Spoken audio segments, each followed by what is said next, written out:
The April wind carried the smell of cattle and desperation through Millfield's dusty main street as Chen stepped down from a supply wagon, her small frame nearly lost among the towering men who'd gathered for the emergency town meeting.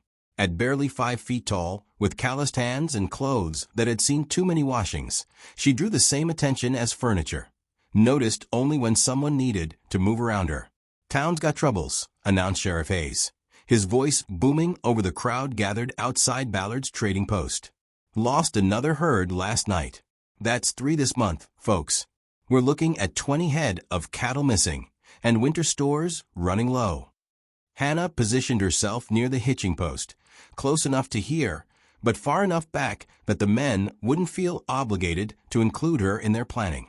She'd learned years ago that her opinions carried about as much weight as tumbleweeds in this community. The fact that she'd successfully managed her late husband's small ranch for 3 years since his death seemed to matter less than her gender and the faint accent that marked her as different. "Could be wolves," suggested Tom Bradley, spitting tobacco juice into the dirt. "Spring's been lean. Pack might have come down from the mountains." "Wolves don't drive cattle in organized groups," came a gravelly voice from the crowd. "This is rustling, plain and simple." Sheriff Hayes nodded grimly. "That's what I'm thinking. Question is, who? And how do we stop them?" Hannah shifted her weight, studying the faces around her.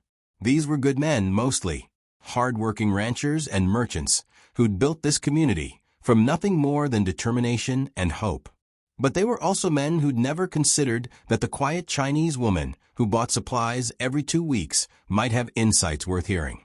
She'd arrived in Millfield 7 years ago as David Chen's bride, brought from California, where her family had settled after the gold rush. David had been different from the other men, gentler, more thoughtful, and completely unbothered by the curious stares their marriage attracted. He'd seen past her foreign features to the sharp mind beneath, valuing her opinions on everything from cattle breeding to crop rotation. But David was gone now, taken by pneumonia during the brutal winter of 1882, leaving Hannah to navigate a community that tolerated her presence but never truly accepted her. She'd proven herself capable of running the ranch, managing her small herd with skill that impressed even the skeptics. Yet when it came to matters of community importance, she remained invisible. "We need to organize patrols," declared Jack Myers, the largest rancher in the valley. His voice carried the authority of success. Over the past 3 years, he'd expanded his holdings dramatically while other ranchers struggled with drought, disease, and economic pressures. "Armed men riding the boundaries of our properties. Show these rustlers we mean business." A murmur of agreement rippled through the crowd. Hannah bit back the urge to point out that the missing cattle had all disappeared from different locations, suggesting the thieves knew exactly when and where to strike. Someone was providing them information, which meant patrols would likely arrive too late or at the wrong places entirely. She'd noticed patterns that the men seemed to miss, perhaps because they were too close to their own operations to see the bigger picture. The thefts hadn't been random. They targeted specific families at moments when those families could least afford the losses. The Hendersons had lost cattle just before their mortgage payment was due. The Kowalskis had been hit right after their youngest child had fallen ill, draining their savings for medical care. "I'll coordinate the schedules," Sheriff Hayes said. "Need volunteers for night shifts. Can't pay much, but we'll pool what we can." Hands shot up around the crowd, weathered ranchers, young cowboys eager to prove themselves, even a few of the older boys from town. Hannah watched the enthusiasm with a mixture of admiration and concern. Their hearts were in the right place, but they were thinking like hammers approaching a problem that required more delicate tools. "What about the women?" asked Sarah Ballard, the trader's wife, speaking up from where she stood near the store's entrance. "We could organize watches too, keep an eye on things during the day when the men are working." Several of the men exchanged glances, the kind of look that spoke volumes about their opinion of women's capabilities in such matters. Myers cleared his throat diplomatically. "Appreciate the offer, Mrs. Ballard, but this is dangerous work. These rustlers might be armed. Better leave it to those who can handle trouble." Hannah felt the familiar sting of dismissal, amplified by the murmurs of agreement from other men in the crowd. She'd handled plenty of trouble over the years, mountain lions threatening her livestock, claim jumpers testing her resolve, and the endless challenges of running a ranch alone. But in their eyes, she remained a fragile creature in need of protection rather than a resource that might prove valuable. As the meeting broke up into smaller groups of men planning patrol routes and discussing weapons, Hannah made her way toward her wagon. She'd loaded it with supplies for the month: flour, coffee, salt, and a few precious items she allowed herself: a small tin of tea and some ribbon for mending. The ribbon was a luxury she could barely afford, but something about its bright blue color reminded her of the sky over the mountains where she'd grown up before marriage brought her to this harsh but beautiful valley. Mrs. Chen. She turned to find young Billy Reeves approaching, his hat in his hands and uncertainty written across his freckled face. At 17, Billy was caught between boyhood and the responsibilities that frontier life demanded of men. His father had died 2 winters ago, leaving him to care for his mother and younger sister on a struggling homestead. Billy. She inclined her head, waiting. I was wondering. He glanced around, ensuring they couldn't be overheard. My ma's been having those pains again. In her chest. She won't let me fetch the doctor from Silverton. Says we can't afford it. Hannah studied the boy's face, seeing the worry he was trying so hard to hide. She'd helped birth his sister 8 years ago, when the regular midwife was attending another birth across the valley. Since then, Billy's mother had occasionally sought her advice on family ailments, though always quietly, always when the men weren't watching. Hannah had learned basic medical skills from her grandmother, who'd served as an unofficial healer in their California community. The pains come with activity or rest, she asked. Both lately, but worse when she's working. She gets all pale and has to sit down. Sometimes she can't catch her breath. Hannah nodded, already mentally reviewing the herbs in her cabin. Heart troubles were serious, especially for a woman who'd endured the hardships of frontier life. I'll put together something that might help. Bring her by tomorrow evening, after the men have finished their patrol planning. Tell her it's for tea. Relief flooded Billy's features. Thank you, ma'am. I'll find a way to pay. No payment needed. Hannah climbed onto her wagon seat, gathering the reins. Just make sure she rests when the pains come. Don't let pride make her ignore what her body's telling her. Hannah had always appreciated that isolation, but lately it felt more pronounced. The other ranchers tolerated her presence in town, but few made any effort to include her in community decisions. She was useful when they needed someone to tend the sick or help with difficult births, but invisible when it came to matters they considered important. As she unhitched her horses and led them to the corral, Hannah noticed something that made her pause. The ground near her fence line showed signs of recent disturbance, hoofprints that didn't match her own animals, and scratches in the dirt that suggested someone had been examining her property boundaries. She knelt beside the prints, running her fingers along the edges. 3 horses, all shod, moving at a walking pace. The prints were no more than a day old, probably made during the previous night while she'd been in town staying with the Reeves family to help with Billy's mother's latest spell. The realization sent a chill through her. Someone had been using her property as an observation post, taking advantage of her absence to scout the valley below. From this vantage point, a person could see the main trails, monitor cattle movements, and observe the daily routines of neighboring ranches. Hannah stood slowly, scanning the horizon. Her ranch bordered the main trail that led from Millfield toward the mountain passes, a perfect location for someone to observe cattle movements throughout the valley. From here, a person could see which ranches were moving herds when the men left for town, and how many hands were working each property. She spent the next hour walking her fence line, finding 2 more sets of tracks and evidence that someone had been using her land as an observation post. Near an old oak tree that commanded the best view of the valley, she discovered the remains of a small campfire, carefully concealed but not completely erased. The discovery sent anger coursing through her veins.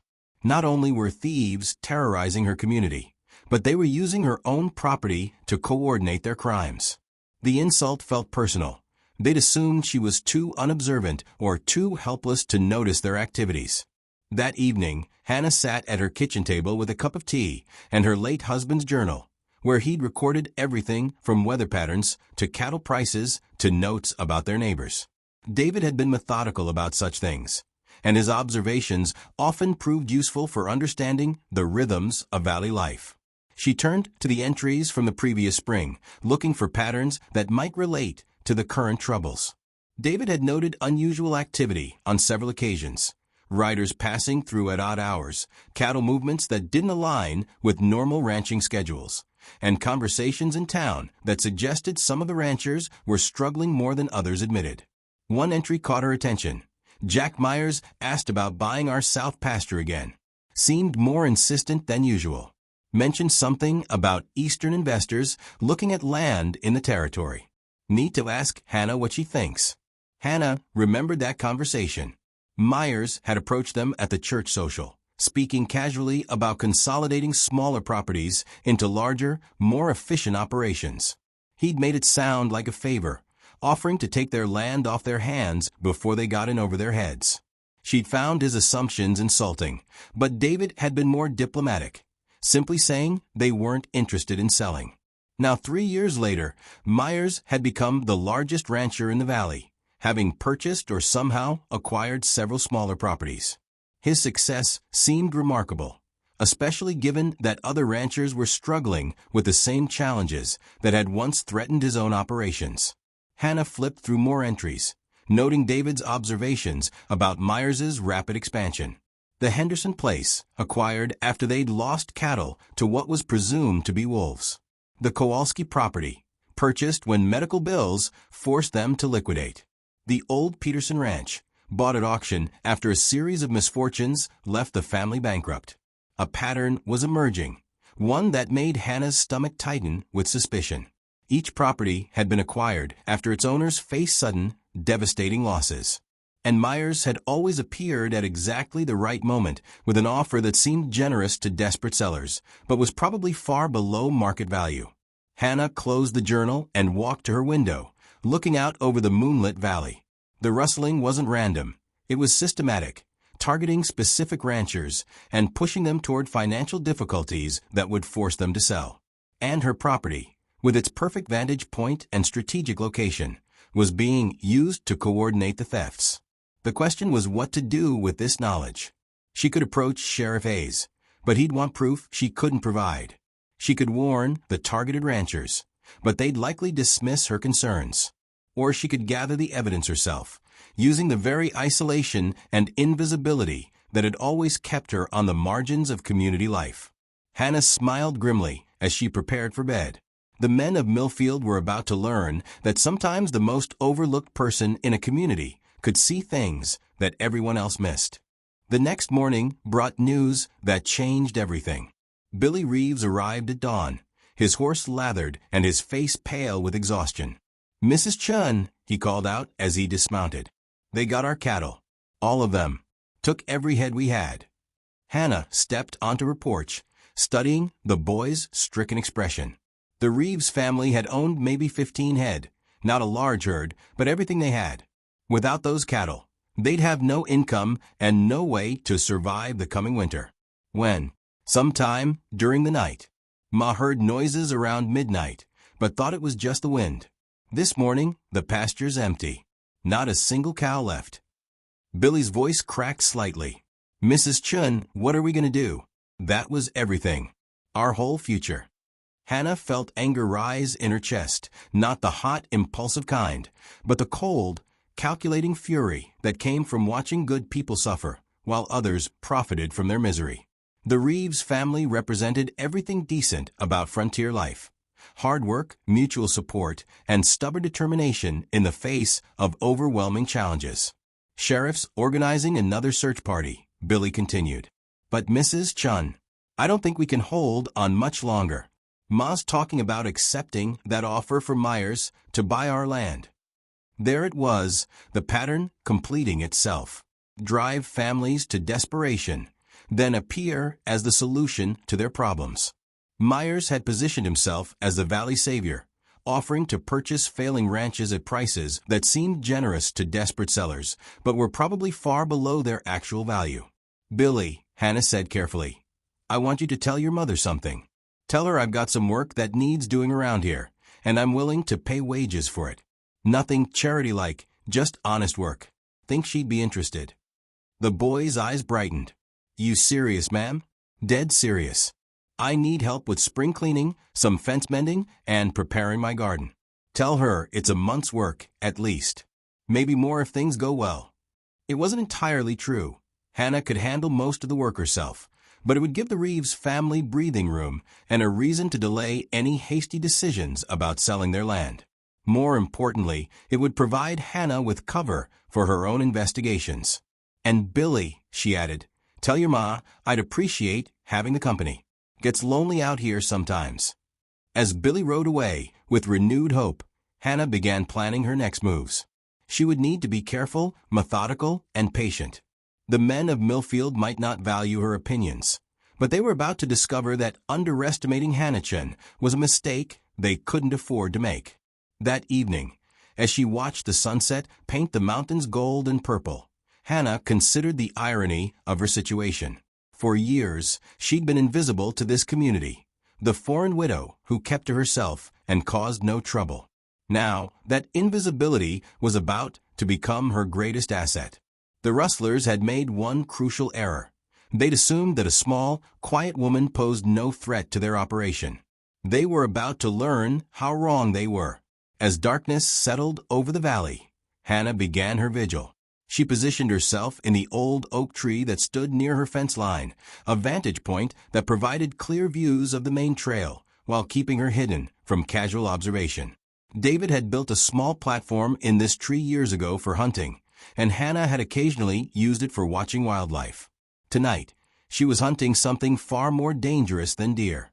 Around midnight, she heard them, the soft sound of horses moving carefully along the trail.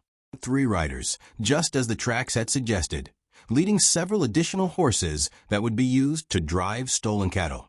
They moved with the confidence of men who'd performed this operation multiple times, stopping at the rise near Hannah's property to survey the valley below. From her position in the tree, Hannah could hear fragments of their conversation carried on the night breeze. "Bradley's place tomorrow night.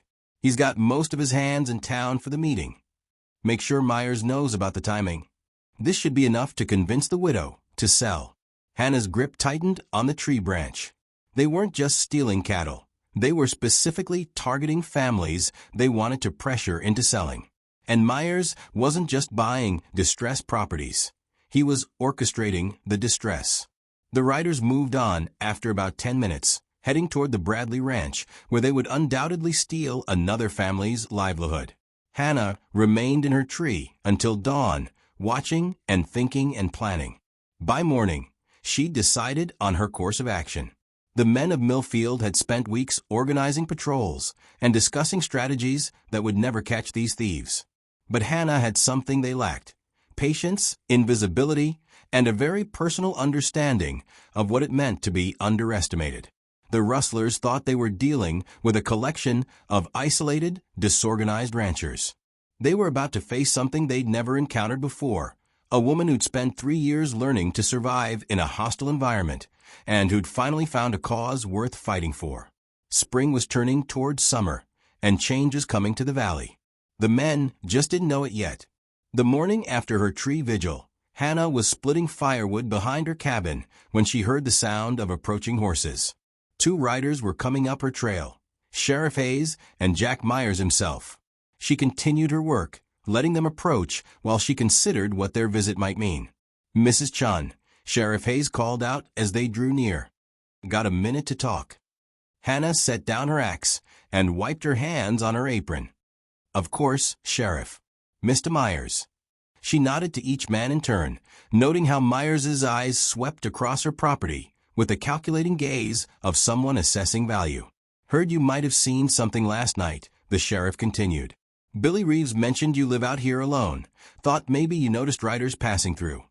"Riders pass through most nights," Hannah replied carefully. "This is the main trail to the mountain passes." Myers leaned forward in his saddle. "But last night specifically, ma'am. Around the time those cattle went missing from the Reeves place." Hannah met his gaze steadily. There was something in Myers's manner, a tension that suggested he was more interested in what she might have seen than concerned about helping find the thieves. "I sleep heavy, Mr. Myers. Learn to, living out here alone." "Course you do," he said, though his tone suggested he didn't entirely believe her. "Still, if you notice anything unusual, anything at all, you be sure to let the sheriff know." "I will," Hannah agreed, maintaining her expression of polite cooperation while studying Myers's face. Up close, she could see the signs of prosperity that hadn't been there 3 years ago. Better clothes, a well-fed look, and the confident bearing of a man whose fortunes had improved dramatically. After the men rode away, Hannah watched them from her window as they paused at the rise where the rustlers had stopped the night before.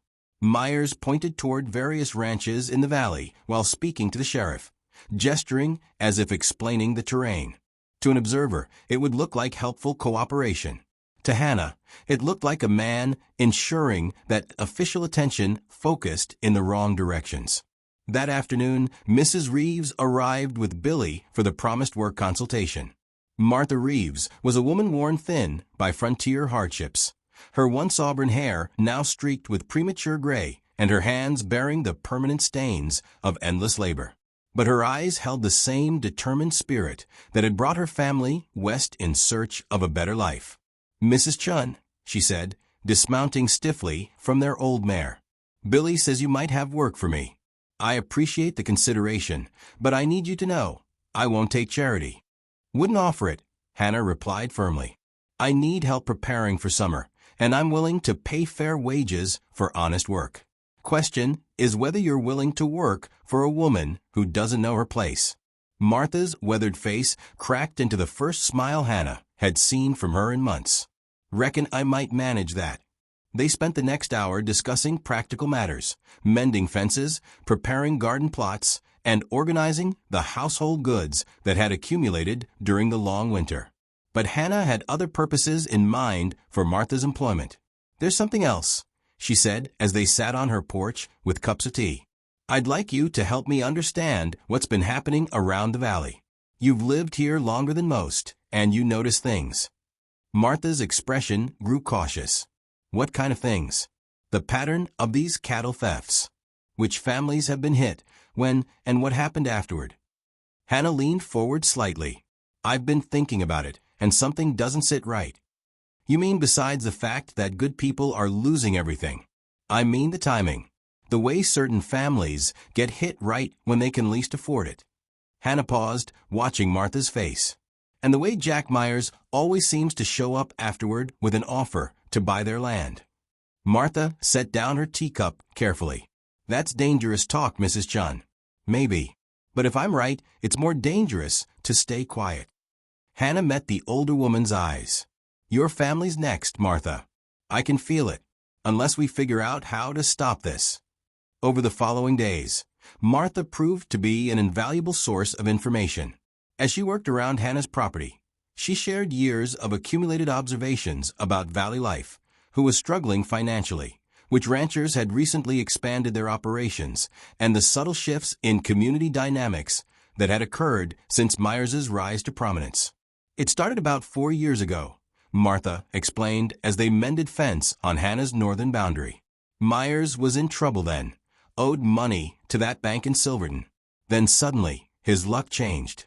Found that silver claim up in the mountains, sold it to some investors from back east." Silver claim. Hannah paused in her work. "I never heard about that. Wasn't much talk about it."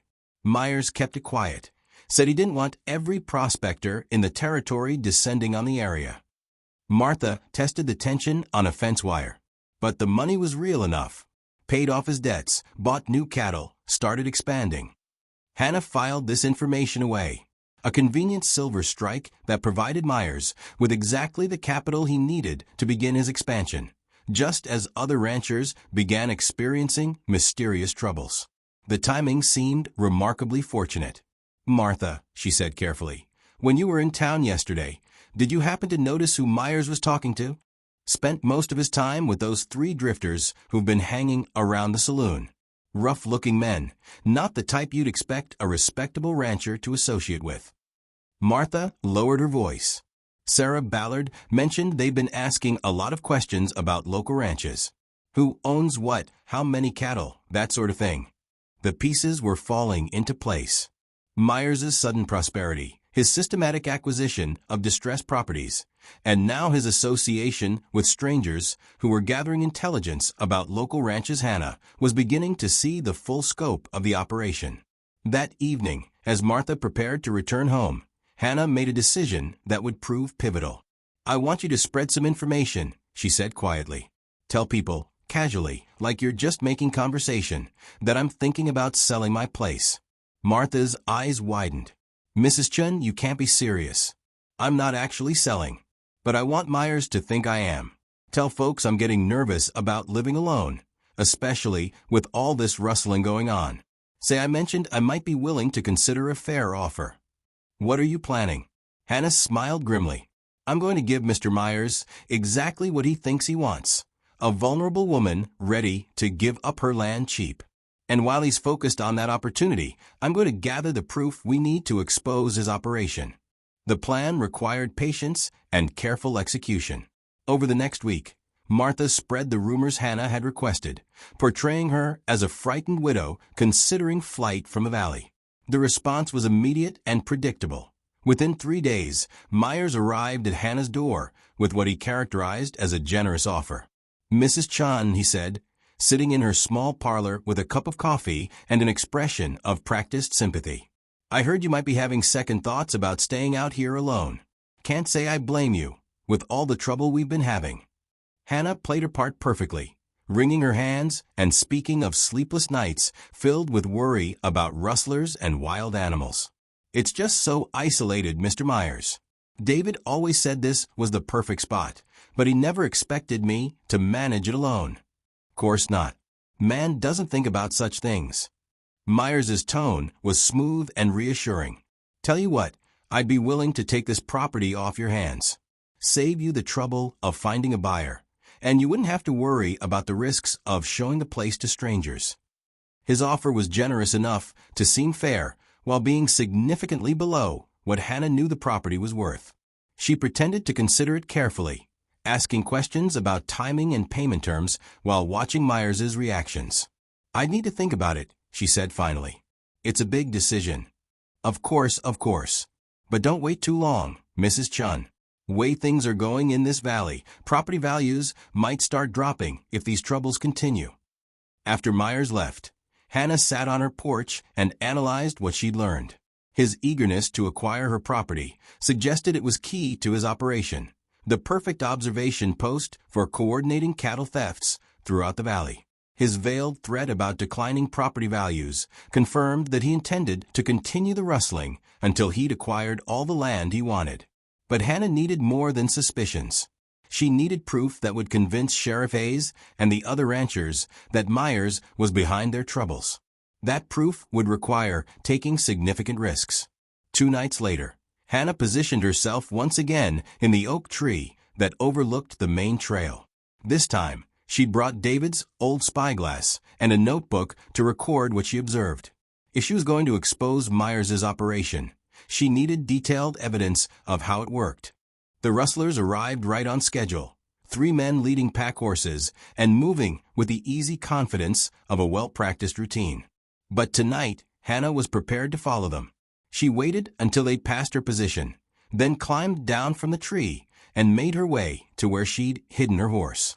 Following the rustlers would be dangerous, but she needed to see their operation firsthand, where they took the stolen cattle, how they disposed of them, and most importantly, whether Myers was directly involved.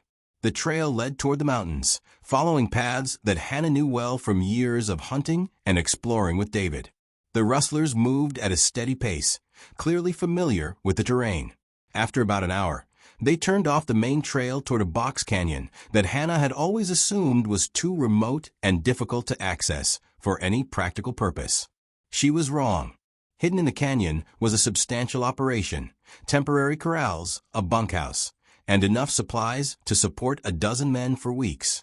Most shocking of all was the herd of cattle-bearing brands from every ranch in the valley. This wasn't just opportunistic rustling, It was a systematic harvesting operation designed to pressure multiple families simultaneously. Hannah dismounted and crept closer, using the shadows and rocky outcroppings to remain hidden while she observed the camp. The 3 men she'd followed were met by others, and their conversation carried clearly in the thin mountain air. "Bradley's herd is next," one of them was saying. "Myers wants it done tomorrow night. Says the old man's getting close to breaking." "What about that Chinese woman?" Myers seemed mighty interested in her place. "He's working on her separate. Wants to buy her out clean, no rustling needed. Says her property's too valuable to risk complications." Hannah's blood ran cold. Myers's interest in her land wasn't just about expanding his holdings. Her property was the nerve center of his intelligence operation. From her vantage point, he could coordinate thefts across the entire valley. She spent the next 2 hours documenting everything she could see: the layout of the camp, the number of men, the brands on the stolen cattle, and most importantly, the arrival of a 4th man who was clearly in charge of the operation. It wasn't Myers himself, but Hannah recognized him from town, Frank Jessup, who'd appeared in the valley about the same time Myers's fortunes had changed. Jessup had presented himself as a cattle buyer passing through, but now Hannah understood his real role. As dawn approached, Hannah made her way back to her horse and began the careful journey home. She had the evidence she needed, but using it would require convincing men who'd already demonstrated their reluctance to take her seriously. The next morning brought Martha Reeves and unexpected news. Myers's called another town meeting, Martha reported as they worked in Hannah's garden. "Says he's got a proposal that might solve our rustling problem once and for all." Hannah looked up from the tomato seedlings she was transplanting. "What kind of proposal?" "Don't know the details, but word is he wants to organize a cattle company. Pool all the herds together, hire professional guards, make it harder for rustlers to target individual families." The audacity of it took Hannah's breath away.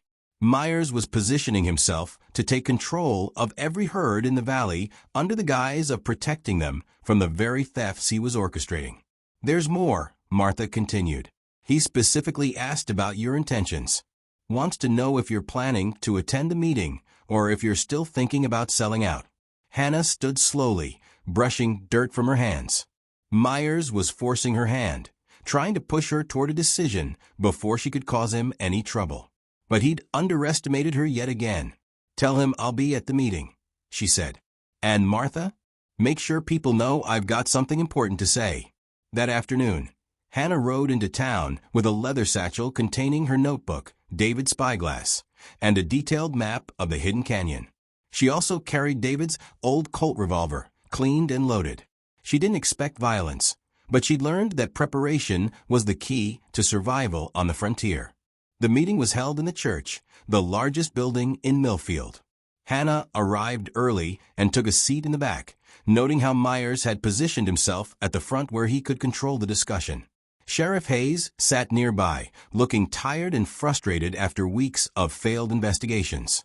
As the room filled with ranchers and their families, Hannah observed the faces around her. These were people she'd lived among for 7 years, yet she remained a stranger to most of them. Tonight, she would either earn their respect or confirm their belief that she was just a foolish woman who didn't understand her place.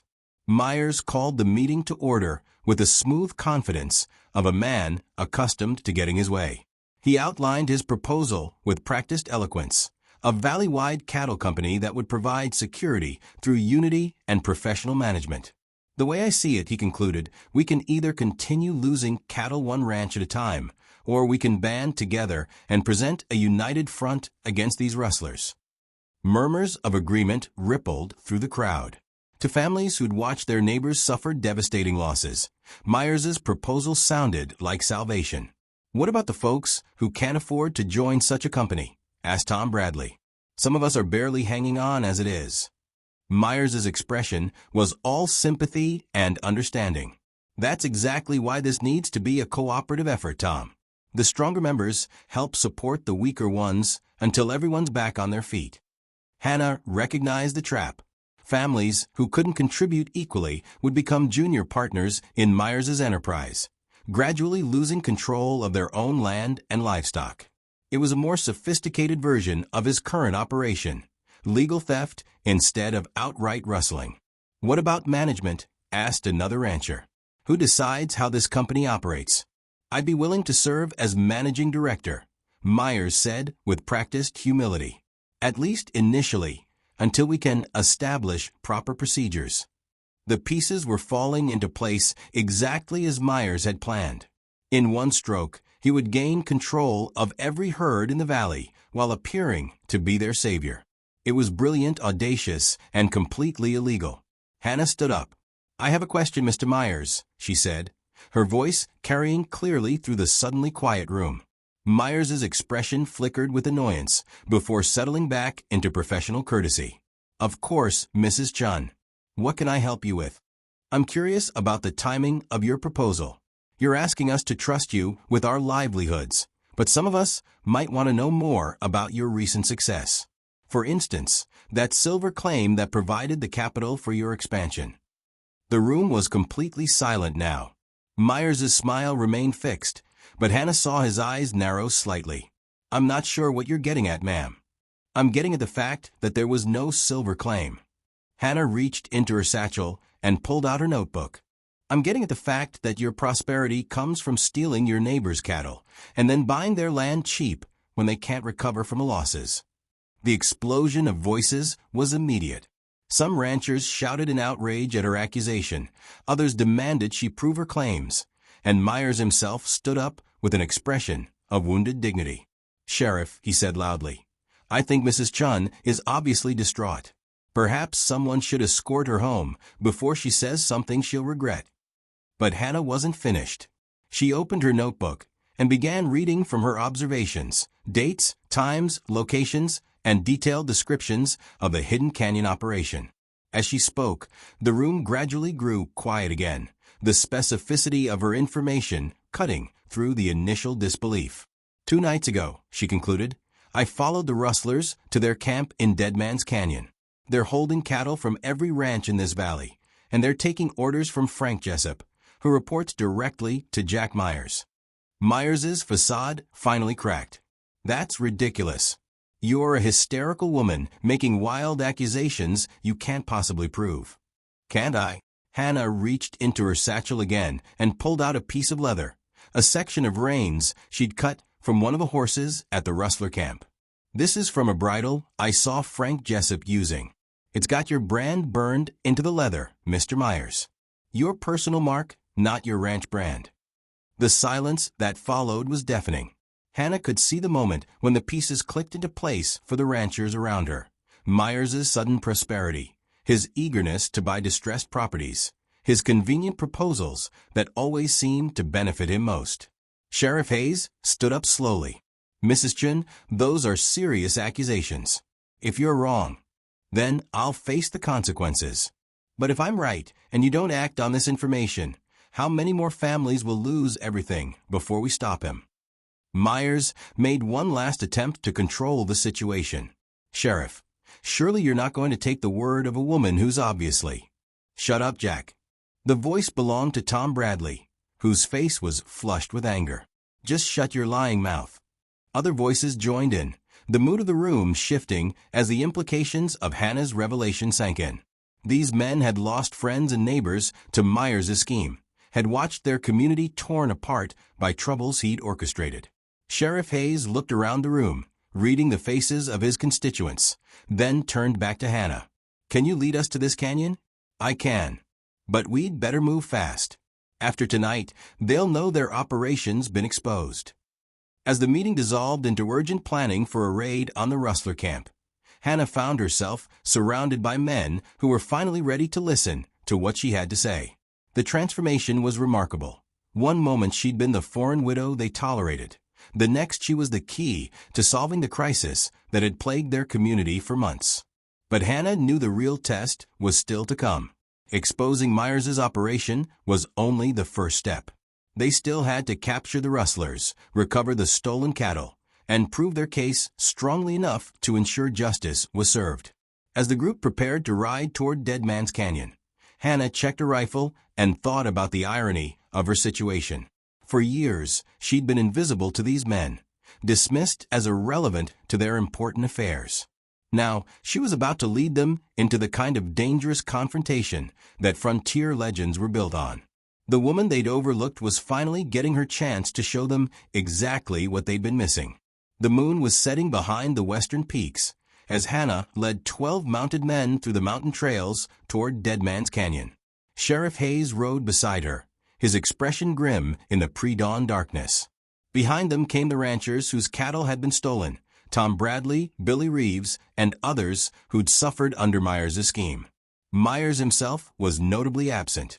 After Hannah's accusations, he'd claimed urgent business in Silverton and departed town before anyone could question him further. Frank Jessup had also disappeared, along with 2 of the 3 men Hannah recognized as regular visitors to the rustler camp. How much further? Sheriff Hayes asked quietly, his voice barely audible over the sound of hooves on stone. "Another mile," Hannah replied, checking the familiar landmarks in the growing light. "The canyon entrance is hidden behind that rock formation ahead." She'd insisted on leading the expedition despite protests from several of the men. Their arguments had been predictable. Too dangerous for a woman, no place for someone untrained in such matters. Better to stay behind where she'd be safe. Hannah had listened politely, then pointed out that she was the only person who knew the exact location of the camp and the layout of the terrain. The discussion had ended when Sheriff Hayes sided with practicality over convention. They needed Hannah's knowledge, and there was no time to scout the area separately. As they approached the canyon, Hannah raised her hand for silence. The entrance was a narrow gap between towering sandstone walls, easily missed by anyone who didn't know exactly where to look. She dismounted and crept forward on foot, the others following her lead. The first surprise was the silence. No sounds of horses, no voices, no crackling campfires. Hannah felt her stomach drop as they reached the point where she could see into the canyon proper. The camp was gone. Not just abandoned, systematically dismantled. The corrals had been taken apart, the bunkhouse stripped of everything useful, and the ground carefully swept to remove obvious signs of recent occupation. Only the faint impressions of where structures had stood remained. "Damn," Sheriff Hayes muttered, surveying the empty canyon. They cleared out fast. Tom Bradley kicked at the ashes of a cold fire pit. "How'd they know? Hannah only told us about this place last night." The implication hung in the air like smoke. Someone had warned the rustlers, giving them time to escape before the posse arrived. Hannah felt the weight of suspicious stares as the men around her considered the timing. "Mrs. Chen," Sheriff Hayes said carefully, "you're certain this is the right place?" "Positive." Hannah walked to where the main corral had stood, pointing to the post holes that were still visible in the dirt. There were maybe 60 head of cattle here 2 nights ago, brands from every ranch in the valley. "Convenient that they're gone now," muttered one of the ranchers. "Convenient that the only evidence of your story just happened to disappear." Hannah felt the familiar sting of distrust, magnified by the disappointment of finding their quarry vanished. These men had been ready to believe her when faced with Myers' obvious guilt, but now doubt was creeping back in. "Wait," Billy Reeves called out from the far end of the canyon. "Found something." The group gathered around where Billy stood beside a pile of partially burned papers. Hannah knelt and carefully separated the fragments, recognizing letterhead from Myers' ranch and what appeared to be correspondence with buyers in other territories. "Looks like shipping records," Sheriff Hayes observed, studying a partially intact document. "Bills of sale for cattle, dated over the past 3 months."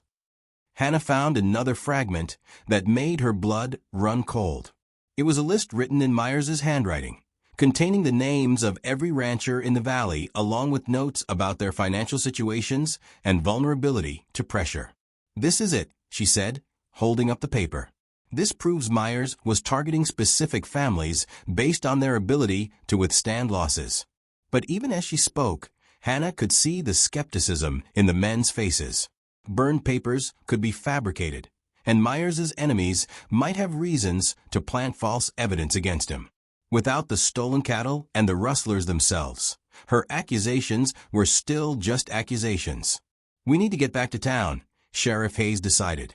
Myers might have returned by now, and if he hasn't, we need to figure out where he's gone. The ride back to Millfield was tense and mostly silent. Hannah could feel the doubt growing among her companions as the initial excitement of the raid faded into disappointment. By the time they reached town, she suspected most of them were questioning whether her story had been true at all. Their arrival at the sheriff's office confirmed Hannah's worst fears. Myers was there, having returned from his supposed business trip with a perfectly reasonable explanation for his absence and an expression of shocked concern about the accusations against him. "Sheriff," he said as the posse dismounted, "I'm glad you're back. I heard about Mrs. Chen's episode at the meeting last night. Frankly, I'm concerned about her state of mind. We found the canyon she described," Sheriff Hayes said carefully. "But it was empty." Myers's eyebrows rose in apparent surprise. "Empty? Well, that's unfortunate. Though I have to say, I'm not entirely surprised. Mrs. Chen has been under tremendous stress since her husband's death. Living alone, dealing with financial pressures, it's understandable that her imagination might begin to—" "I didn't imagine anything," Hannah interrupted firmly. "That camp was real, and you know it." Myers's expression was all patient sympathy. "Mrs. Chen, I understand you're upset. These have been difficult times for all of us. But making wild accusations isn't going to solve our problems. What about these?" Hannah pulled out the burned papers she'd collected from the canyon. Myers examined them with the air of a man humoring a troublesome child. "I'm afraid I don't see anything here that constitutes evidence of wrongdoing. These could be from anyone, written by anyone." Sheriff Hayes looked uncomfortable with the entire situation. "Jack, we're going to need to ask you some questions about your recent business dealings, just to clear the air." "Of course, Sheriff. I'm happy to cooperate fully." Myers's tone was magnanimous, the response of an innocent man wrongly accused. "Though I do think someone should look into Mrs. Chen's welfare. This kind of paranoid behavior suggests she might need help." Hannah felt the ground shifting beneath her feet. Myers was turning her accusations back on her, using her status as a foreign widow to suggest mental instability. Worse, she could see it was working. The men who'd been ready to believe her story in the heat of the moment were now looking at her with pity rather than respect. "I know what I saw," she said quietly, but her voice lacked the conviction it had carried the night before. The questioning of Myers was perfunctory at best.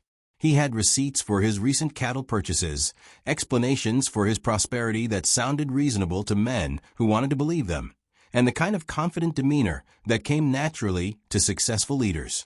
By the end of an hour, Hannah could see that most of the posse was convinced they'd made a mistake. As the group began to disperse, Tom Bradley approached Hannah with obvious reluctance. "Mrs. Chen," he said quietly, "I don't know what you thought you saw up in that canyon, but maybe you should consider Myers's offer for your place. Might be best for everyone if you made a fresh start somewhere else." The suggestion felt like a physical blow. These men were ready to drive her out of the community rather than face the possibility that they'd been fooled by Myers's scheme. Hannah realized that her moment of potential vindication had passed, leaving her more isolated than ever. But as she walked toward her wagon, Hannah noticed something that the others had missed. Frank Jessup's horse was tied behind the saloon, partially hidden by the building, but clearly visible from the right angle. Jessup was supposed to have left town with Myers, yet here he was, apparently hiding his presence. Hannah made a decision that would prove to be the turning point of the entire affair. Instead of going home to lick her wounds, she was going to find out what Jessup was really doing in town. She spent the rest of the day discreetly observing the saloon, pretending to shop for supplies while keeping watch on the building's exits. Her patience was rewarded just after sunset when Jessup emerged from the back door and headed toward the livery stable. Hannah followed at a distance, staying in the shadows as Jessup collected his horse and rode out of town on the North Trail. She gave him a few minutes' head start, then mounted her own horse and began tracking him through the gathering darkness. The trail led toward the old Peterson Ranch, the property Myers had acquired at auction after the family's financial collapse. Hannah had assumed the place was abandoned, but as she crested the ridge overlooking the ranch, she discovered she was wrong. The ranch was very much occupied. Lights showed in the windows of the main house, and the corrals held dozens of cattle, far more than the property could reasonably support. More importantly, Hannah recognized some of the brands even from this distance. This was where the stolen cattle had been moved after the canyon camp was abandoned. Myers had simply transferred his operation to property he already owned, probably planning to ship the animals out of the territory before anyone thought to look there. Hannah settled in to observe the ranch, using David's spyglass to study the layout and count the number of men involved in the operation. What she saw confirmed her worst suspicions about the scope of Myers' scheme. The operation was enormous. Besides the stolen cattle, there were men working through the night to alter brands, paperwork being prepared for false bills of sale, and preparations for what appeared to be a major shipment. This wasn't just local rustling. It was a sophisticated criminal enterprise that probably extended far beyond the Millfield Valley. As dawn approached, Hannah saw Frank Jessup preparing to leave the ranch with several other men and a large herd of cattle. They were heading east toward the railroad town of Cedar Junction, where the animals could be loaded onto trains and shipped to distant markets. Hannah faced a crucial decision. She could ride back to Millfield and try once again to convince the sheriff and townspeople of what she discovered. But given the previous day's failure, she doubted anyone would believe her without concrete proof. Alternatively, she could follow the cattle drive and try to intercept it at Cedar Junction, where the evidence of stolen brands would be undeniable. The second option was dangerous. She'd be alone against multiple armed men in unfamiliar territory. But it might be her only chance to prove Myers' guilt and save her community from further devastation. Hannah made her choice. She would follow the herd to Cedar Junction and find a way to expose the truth, whatever the cost. The cattle drive moved slowly through the mountain passes, giving Hannah time to plan her approach. By midday, she'd worked out the basic elements of her strategy. Cedar Junction had a telegraph office, which meant she could contact authorities in Silverton and other towns. It also had a railroad depot, where the stolen cattle would have to be processed through official channels. The key was timing. She needed to alert the authorities before the cattle were loaded onto trains, but she also needed to gather evidence that would clearly link the theft to Myers. That meant getting close enough to the operation to document the altered brands and forged paperwork. As the drive approached Cedar Junction in the late afternoon, Hannah circled around to enter the town from the opposite direction. She needed to appear as just another traveler, not someone who'd been following the cattle drive for 20 miles. Cedar Junction was larger than Millfield, with more businesses and a more diverse population that included railroad workers, traveling merchants, and immigrants heading further west. Hannah's presence wouldn't attract the same attention it would in her home community. She checked into the town's single hotel and immediately sought out the telegraph office. The operator was a middle-aged man with ink-stained fingers and the efficient manner of someone accustomed to handling urgent communications. "Need to send a message to Sheriff Hayes in Millfield," Hannah said, already composing the text in her mind. The telegram was brief but specific. Myers' stolen cattle arriving Cedar Junction today. Altered brands, forged papers. Need immediate assistance. H. Chen. She paid the fee and asked the operator to wait for a reply before sending any follow-up messages. Then she made her way to the railroad depot to observe the cattle loading operation. What she found there exceeded her expectations. The depot had facilities for processing large numbers of livestock, with holding pens, loading chutes, and offices where the necessary paperwork could be completed. More importantly, it had railroad officials who were responsible for verifying that all shipments complied with territorial regulations.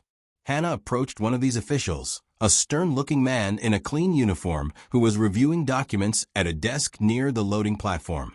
"Excuse me," she said politely. "I'm wondering if you could help me with a question about cattle shipments."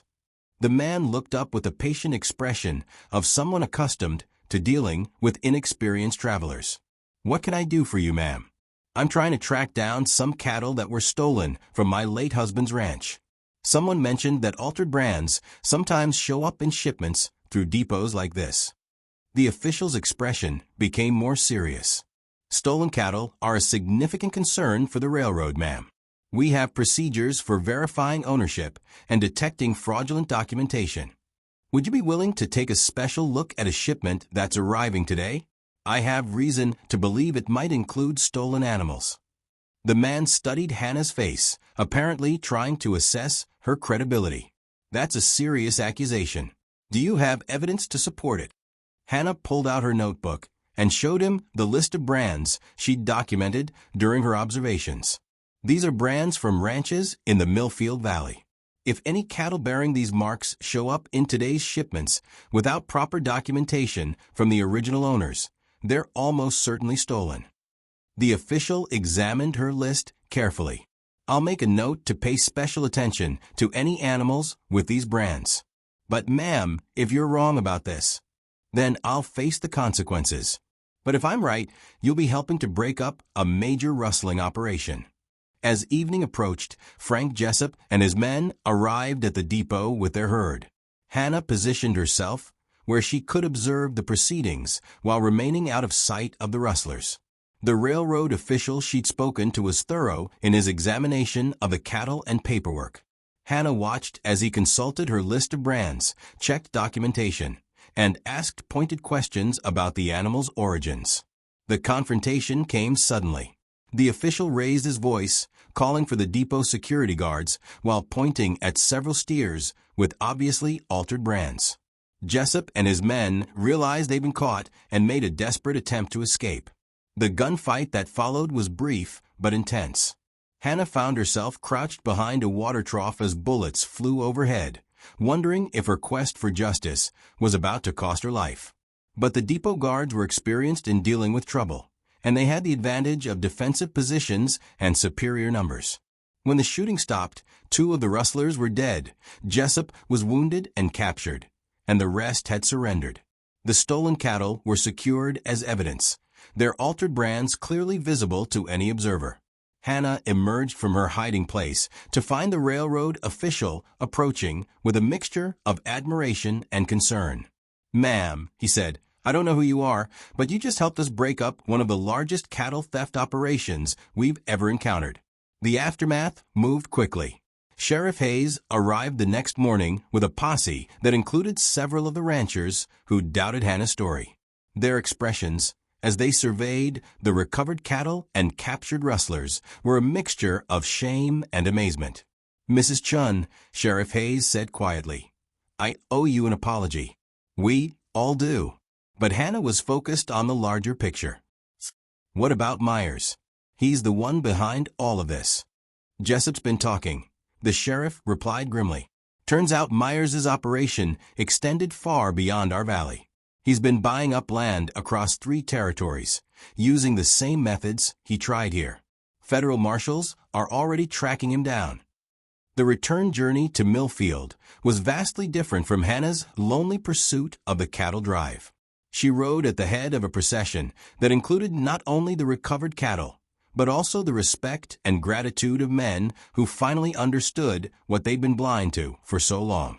The homecoming was everything Hannah had dreamed of and more. The entire community turned out to welcome the returning heroes, and for the first time since David's death, Hannah felt truly accepted as part of the community she'd served so faithfully. But the real transformation came in the weeks that followed. Hannah found herself included in community planning discussions, consulted on matters ranging from ranch security to territorial politics. The men who'd once dismissed her opinions now sought her advice, recognizing that her outsider's perspective and careful observation skills made her uniquely valuable. Billy Reeves, whose family had been among the first to suffer from Myers' scheme, summed up the community's new attitude toward Hannah during a church social 2 months after the cattle recovery. "Mrs. Chen," he said, "my ma wanted me to tell you something. She said you showed all of us that being different doesn't mean being less, and that sometimes the person everybody overlooks is exactly the person everybody needs." Hannah smiled as she watched the community celebrate around her. She'd earned her place here through courage, intelligence, and stubborn determination. But more than that, she'd helped her neighbors learn that their assumptions about who could and couldn't contribute to community welfare had been dangerously wrong. As summer turned toward autumn, Hannah stood on her porch one evening and looked out over the valley that had become truly home. The cattle were safely grazing in their pastures, the families were rebuilding their herds and their lives, and the community was stronger for having faced its challenges together. The woman they'd overlooked had become the woman they'd never forget. And in a territory where survival depended on recognizing the value in every resource, that was a lesson worth learning. In the end, Hannah reflected. Her invisibility had become her greatest strength. She'd learned to see clearly because no one had bothered to watch her watching. She developed patience because no one had valued her urgency. And she'd found courage because no one had expected her to be brave. The men of Millfield had finally learned what Hannah had always known, that strength came in many forms, and that dismissing anyone because of their appearance or background was a luxury that frontier communities couldn't afford. As the stars emerged in the darkening sky, Chen smiled and went inside to prepare for another day in the valley that had finally learned to see her worth.